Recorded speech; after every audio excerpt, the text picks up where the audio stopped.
أعوذ بالله من الشيطان اللعين الرجيم. بسم الله الرحمن الرحيم. الحمد لله رب العالمين والصلاة والسلام على النبي الرحمة السيد المرسلين وعلى علي بن أبي طالب سيد الوصيين وفاطمة الزهراء سيدة النساء العالمين والحسن المجتبى حجة الله تعالى الخلق أجمعين والحسين الشهيد المظلوم الوارث أمير المؤمنين وعلي بن الحسين زين العابدين ومحمد بن علي وجعفر بن محمد وموسى بن جعفر وعلي بن موسى الرضا عليه السلام ومحمد بن علي وعلي بن محمد والحسن بن علي والخلف القائم المهدي المنتظر صلوات الله عليهم أجمعين.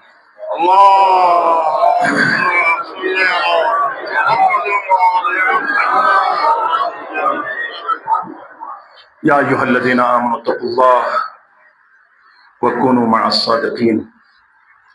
اے ایمان والو تقوی اختیار کرو اور سچوں کے ساتھ ہو جاؤ. یہ عبادی سیاسی خطبہ ہے اور دین سیاست سے اور سیاست دین سے جدا نہیں ہے. جو دین کو سیاست سے جدا سمجھتا ہے وہ کبھی امام زمانہ اور اہل بیت کا پیروکار نہیں ہے. آج ہمارا انتظار صرف کہ امام زمانہ آ کر کہیں نماز پڑھائیں گے یہ انتظار نہیں ہے. پوری دنیا میں حکومت کریں گے. جب ایسا انتظار ہے تو پھر ہمارا بھی فریضہ یہ ہے کہ جب تک پانی نہیں آتا ہے ہم تیمم کریں. اور تیمم کس طرح کریں کہ کم از کم دوسروں کی نسبت کوئی بہتر حاکم بنائیں. کیونکہ جتنے بھی یہ ابھی شہباز شریف یہ بڑے بڑے جتنے بھی بڑے ہیں اور یہ حکمران جو بھی ہیں وزیر اعظم ہو صدر ہو وزیر اعلیٰ ہو وزراء ہو سب کے سب وہ ہیں وکیل ہیں. موکل تو آپ ہیں. اگر آپ موکل ہیں تو جس کو وکیل بنائیں گے وہ وکیل بنے گا. کوئی زبردستی کوئی وکیل نہیں بناتا ہے. آپ نے اچھا وکیل بنایا ہے تو اچھی وکالت کرے گا. اور پھر ایسا وکیل بنایا ہے جو پیسہ خرچ کرے اور 5 سال خود سارا جو خرچ کیا ہے وہ اپنا خرچہ نکالے اور عوام کو اس طرح مشکلات میں رکھے. تو پھر اس وقت گلہ اس سے نہ کرنا. گلہ آپ سے. آپ نے ایسے کوئی وکیل بنایا کیوں؟ یہ آپ مجرم ہیں. اس لیے یہ بھی ایک شرعی مسئلہ ہے.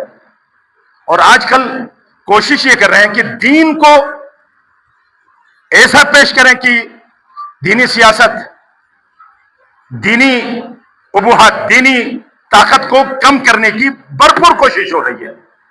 لیکن یاد رکھیں ہم بے سرپرست نہیں ہیں. ہمارا خدا ہے. ہمارا امام زمانہ ہے. آج دیکھا دینی سیاست نے 58 ممالک میں سے ایک ہی ملک کے اندر دینی سیاست ہے. لیکن آج ہر جگہ ہر فیلڈ میں دیکھیں کس طرح یہ ترقی کر رہے ہیں. غیر مسلم اس وقت تعریف کر رہے ہیں. جب رہبر کے پاس کوئی آئے نا ایک بچے نے کہا آغا من میخام شہید بشو. آپ سب نے سوشل میڈیا میں دیکھا ہوگا. آغا من میخام چیچی میں شہید ہونا چاہتا ہوں. تو آغا درس بخو درس پڑھو سائنٹسٹ بنو بڑے ہو جاؤ. میری عمر 85 سال کے تک آؤ گے پھر انشاءاللہ خدا آپ کو شہادت دے گا.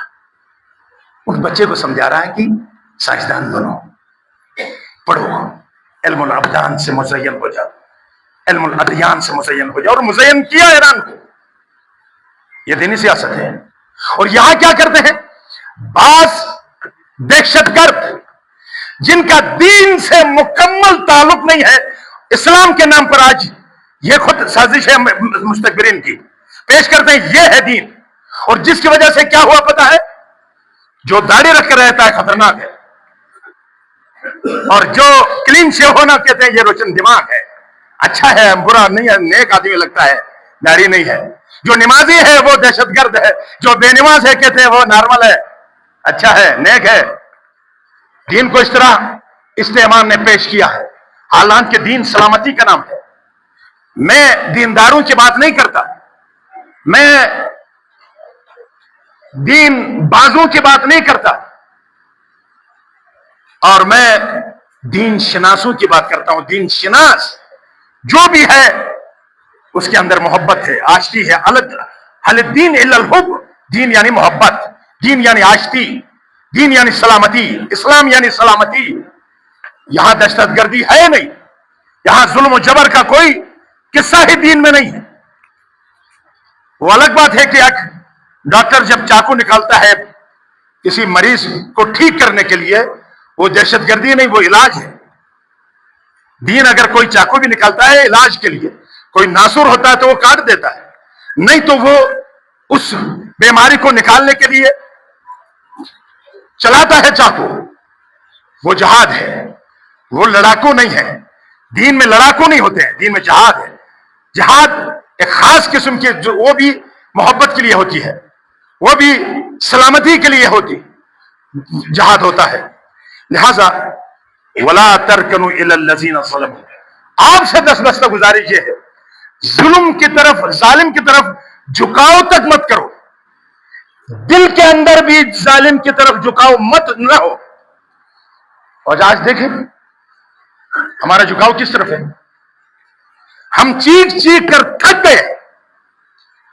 یہ ٹرمپ، یہ امریکہ، یہ اسرائیل.